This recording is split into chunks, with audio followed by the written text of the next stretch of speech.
राधा कौन थी, उनका श्री कृष्ण के साथ क्या संबंध था, राधा बड़ी थी या छोटी थी, प्रेमिका थी या पत्नी थी, अगर पत्नी थी तो फिर रुक्मिणी कौन थी, रुक्मिणी का विवाह तो कृष्ण के साथ हुआ था, फिर राधा रानी कौन है, राधा के क्या वश में है कृष्ण। ऐसे तमाम सारे सवाल सुनते सुनते पूरी उम्र बीत गई। गुस्सा आता है क्यों लोग समझ नहीं पाते हैं तत्व को। आज इस वीडियो के जरिए मैं आपको प्रयास करूंगा ये सारे मिसकंसेप्शंस दूर करने के लिए।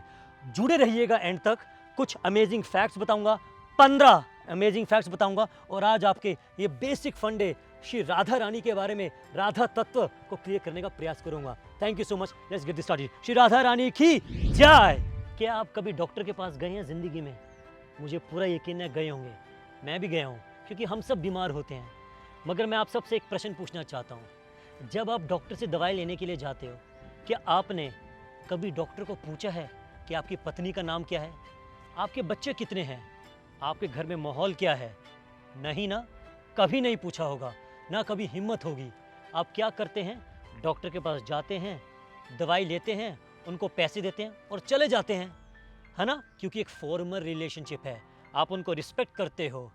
मगर जैसे ही हम राधा रानी के बारे में बात करते हैं, कोई भी मुंह उठा के, बिना समझ के, बिना शास्त्रों के ज्ञान से कुछ भी अनाप शनाप बोलता है। तो जो बात समझाने का मैं प्रयास कर रहा हूँ कि जैसे हमारा संबंध डॉक्टर के साथ क्या है, हम सिर्फ उससे इलाज करवाना चाहते हैं, कोई पर्सनल रिलेशनशिप नहीं बनाना चाहते, वैसे ही हमें समझना होगा श्रीमती राधा रानी श्री कृष्ण की परम सेविका हैं, भगवान का ही रूप हैं, वो साधारण स्त्री नहीं है। हमें उनकी सेवा भावना, उनका जो कृष्ण के प्रति प्रेम है वो समझना होगा, बाकी सब ज़रूरी नहीं है। इन आने वाले 15 फैक्ट से आपको ये सब कुछ बहुत ही सरलता से और बहुत ही डिटेल में समझ आ जाएगा। चलिए इस अनोखे सफ़र पे और समझते हैं श्री राधा रानी कौन है। बोल राधा रानी की जय हो।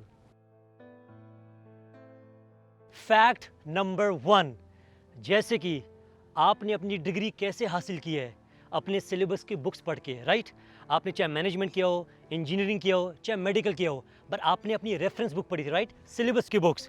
तो वैसे ही भगवान को भी समझने के लिए या श्रीमती राधा रानी को समझने के लिए हमें शास्त्रों से प्रमाण लेना पड़ेगा। यदि आप शास्त्रों को नहीं मानोगे तो आप कैसे समझ पाओगे? तो likewise we have to take reference from the shastras, और राधा रानी के बारे में हर जगह शास्त्रों में प्रमाण दिया गया है। फैक्ट नंबर 2, श्री चैतन्य चरितामृत के आदि लीला में श्री कृष्णदास कविराज गोस्वामी जी लिखते हैं, राधा पूर्ण शक्ति, कृष्ण पूर्ण शक्तिमान, दुई वस्तु भेद नाही, शास्त्रेर प्रमाण। इसका मतलब ये है, राधा रानी श्री कृष्ण की शक्ति है और कृष्ण पूर्ण शक्तिमान। मतलब जैसे सूरज है वो है शक्तिमान, और जो सूरज की किरणें हैं वो है उसकी शक्ति। दुई वस्तु भेद नहीं, शास्त्रीय प्रमाण। ये दोनों एक ही हैं, इन दोनों में कोई भेद नहीं है, ये शास्त्रों का प्रमाण है। तो हमें शास्त्रों को समझना पड़ेगा। और आज आपको पता चल गया कि राधा रानी कहाँ से आई हैं, श्री कृष्ण से ही उत्पन्न हुई हैं, वो कृष्ण की शक्ति हैं और कृष्ण से ही आ रही हैं। फैक्ट नंबर 3, श्री कृष्ण की 3 प्रमुख शक्तियाँ हैं। पहली शक्ति का नाम है संविद शक्ति, दूसरी शक्ति का नाम है सन्निधि शक्ति, और तीसरी शक्ति का नाम है आह्लादिनी शक्ति। और ये जो श्रीमती राधा रानी हैं, ये श्री कृष्ण की आह्लादिनी शक्ति हैं, मतलब जो श्री कृष्ण को आनंद देती हैं। ये स्वयं श्री कृष्ण की एक शक्ति का ही रूप है। फैक्ट नंबर 4, रासलीला। ओहो हो, नाम सुनते क्या क्या दिमाग में आता है ना। कृष्ण करे तो रासलीला, हम करे कैरेक्टर ढीला, कैसी कैसी गलत सोच लेके बैठते हैं। आज ये कॉन्सेप्ट भी क्लियर कर दूंगा।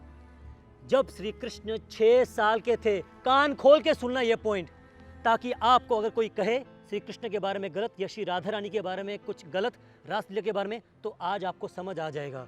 श्री कृष्ण केवल 6 साल के थे जब उन्होंने श्री राधा रानी के साथ रास रचाया था। क्या एक 6 साल के बच्चे में काम वासना होती है? बताइए आप। छोटा बच्चा 6 साल का, अगर उसको किसी लड़की के साथ या कोई 6 साल की लड़की को 6 साल के लड़के के साथ खड़ा कर देंगे, क्या उनके बीच में काम वासना होगी? कभी नहीं हो सकती। ये तो कलयुग की बात हो रही है और वो तो स्वयं भगवान है। तो अपने मिसकंसेप्शंस को क्लियर कीजिए। You should know, Shri Krishna ने रासलीला की थी श्री राधा रानी के साथ जब वो मात्र 6 साल के थे। अरे जब श्री कृष्ण 11 साल और 56 दिन के थे, उन्होंने तो वृंदावन भी छोड़ दिया था, वो मथुरा चले गए थे। आज आपको पता चल गया कि जो रासलीला हुई थी श्री कृष्ण और राधा रानी के बीच में, उस समय श्री कृष्ण मात्र 6 साल के थे। फैक्ट नंबर 5, श्री राधा रानी इस ब्रह्मांड की मूल शक्ति हैं। श्री लक्ष्मी जी, पार्वती जी, दुर्गा देवी, जितनी भी देवियां हैं संसार में, वो श्रीमती राधा रानी से ही उत्पन्न हुई हैं। राधा रानी साधारण नहीं हैं, सभी शक्तियों की वो मूल स्तोत्र हैं। फैक्ट नंबर 6, राधा और कृष्ण का संबंध हमारे सोच से परे है। इनका संबंध शाश्वत है, जो हम अपनी भौतिक बुद्धि से नहीं समझ पाएंगे। यदि कृष्ण कृपा करेंगे तो ही शायद हम समझ पाएंगे। जैसे कोई बच्चा अगर स्कूल में एडमिशन लेता है, स्कूल में एडमिशन लेते ही कहता है मुझे पीएचडी का सिलेबस पढ़ना है।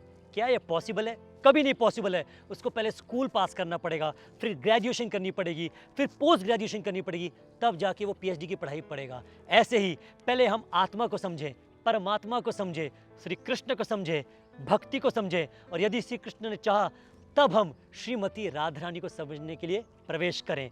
तो हमें समझना चाहिए कि राधा और कृष्ण का संबंध दिव्य है और हमारी सोच से बहुत परे है। और यदि हम इस संबंध को लेके कुछ भी अनाप शनाप टिप्पणी करते हैं या कोई गलत विचार रखते हैं, तो हम घोर, फिर से बोल रहा हूँ, घोर पाप के भागीदारी बनते हैं। सावधान, सावधान, सावधान। अब आगे के जो फैक्ट्स आएंगे वो बहुत ही रसीले हैं, बहुत ही मीठे हैं और आपको दिल को बहुत ही आनंद देंगे। फैक्ट नंबर 7, श्री राधा रानी का प्रकट स्थान है रावल धाम, जो कि महावन में है, डिस्ट्रिक्ट मथुरा और श्री वृंदावन धाम से 21 किलोमीटर दूर है। राधा रानी के पिता का नाम है श्री वृषभानु जी और उनकी माता का नाम है श्री कीर्तिदा। बोलो बोलो राधा रानी की जय हो। फैक्ट नंबर 8, क्या आप जानते हैं श्री राधा रानी का जन्म का समय क्या है? प्लीज थोड़ा गेस कीजिए, सोचिए सोचिए। क्या दोपहर के 12 बजे? जी नहीं।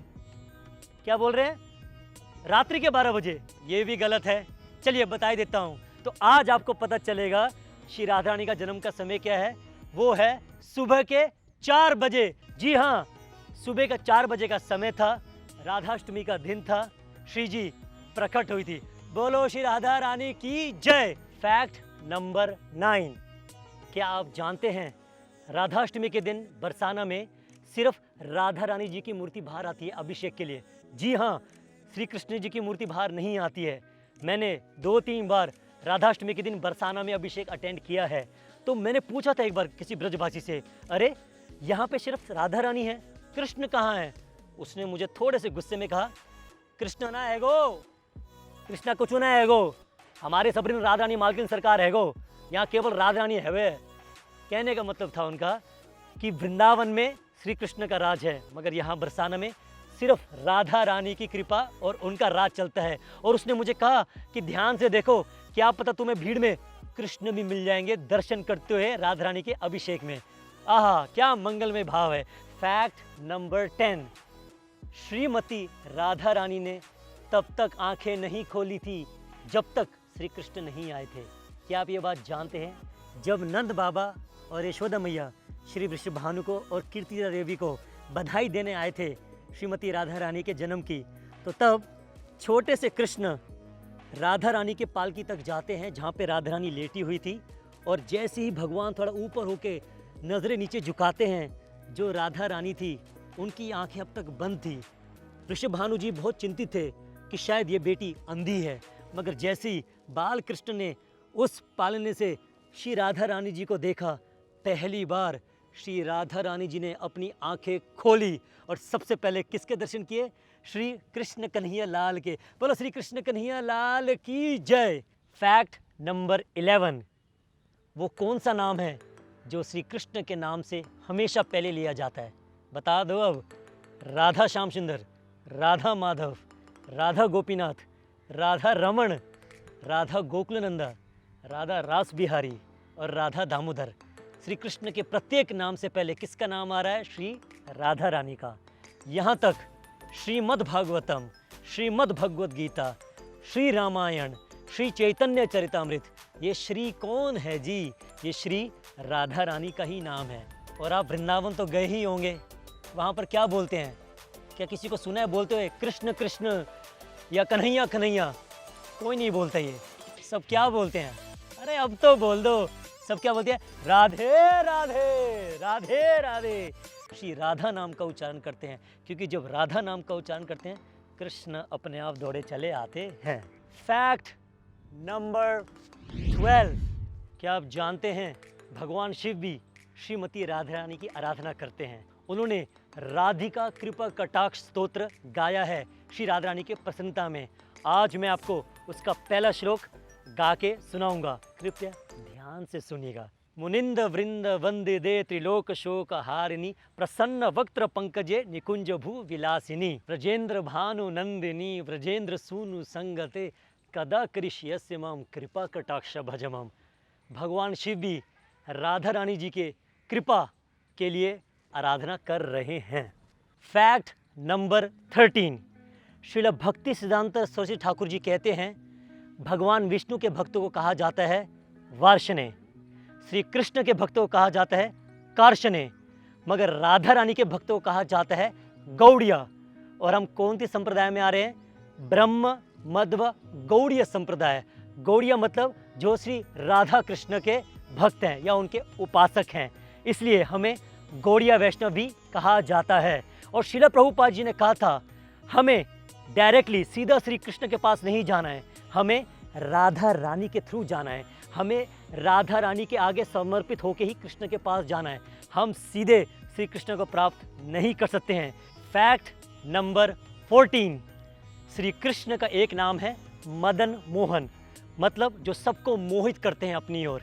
मगर राधा रानी जी का एक नाम है मदन मोहन मोहिनी, मतलब जो श्री कृष्ण को भी मोहित करते, उनका नाम है श्रीमती राधा रानी। कर्षिति इति कृष्णः, जो सबको आकर्षित कर ले उसी का नाम कृष्ण है, मगर जो श्री कृष्ण को भी अपनी भक्ति की ओर आकर्षित कर ले उसी का नाम श्री राधा रानी है। फैक्ट नंबर 15, राधा रानी को हम कैसे प्रसन्न कर सकते हैं? सभी वैष्णवों ने और गुरुजनों ने सबसे आसान तरीका श्रीमती राधा रानी को खुश करने का जो बताया है वो है हरे कृष्ण महामंत्र का जाप।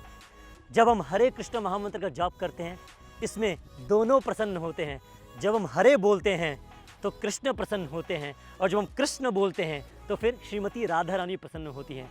तो यदि आप राधा रानी को प्रसन्न करना चाहते हैं तो सबसे आसान और सबसे बेस्ट जो तरीका है वो है हरे कृष्ण महामंत्र का जाप। कृपया मैं हाथ जोड़ रहा हूँ आपसे, जो भी इस वीडियो को देख रहे हैं कृपया सभी हाथ जोड़िए भी और एक बार मेरे साथ please please please please come on एक बार हरे कृष्ण महामंत्र का उच्चारण कीजिए। हरे कृष्ण कृष्ण कृष्ण हरे हरे, हरे राम राम राम हरे हरे। चलिए आपको एक और फैक्ट बता देता हूँ। फैक्ट नंबर 16, जो हमें श्री कृष्ण दे दे, जो हमारी झोली में ठाकुर जी को प्रदान करते, उसी का नाम श्री राधा रानी है। ये साधारण नहीं है, ये श्री कृष्ण की अल्हादिनी शक्ति है जो श्री कृष्ण को आनंद देती है।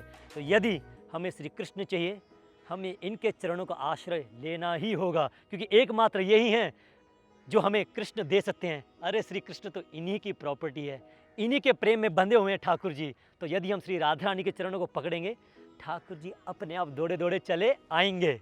तो एंड में जो बात मैं स्ट्रेस करना चाह रहा हूँ, राधा रानी बड़े थे या छोटे थे, क्या संबंध था नहीं था, ये ज़रूरी नहीं है।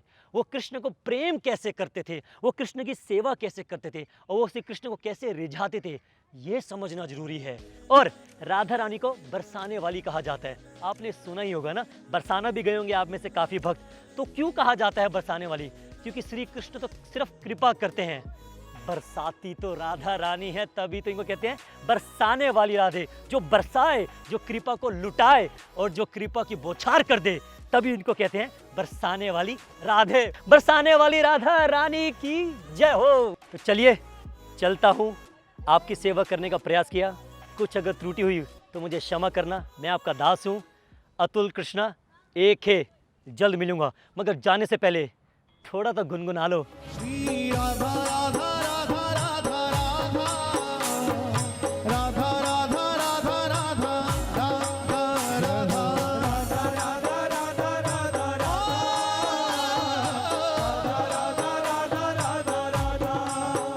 श्री